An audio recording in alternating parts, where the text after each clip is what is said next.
ผ็ดออกมา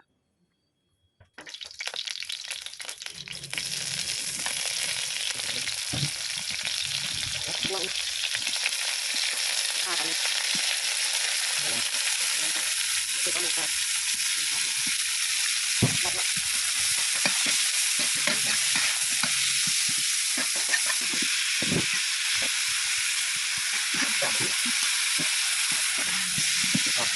มันปรุงได้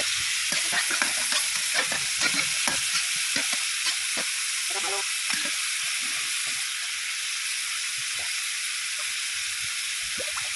คนน้ำก็ดูกันเริ่มกระเทียมกระเทียมเข้มสุด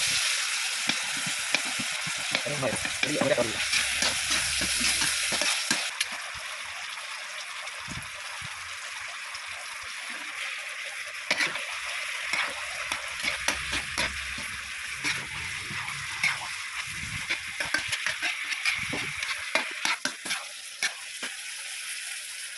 ไม่เปลี่ยน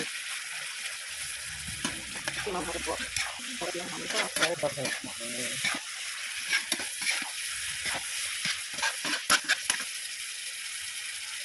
นะ ที่มันหอม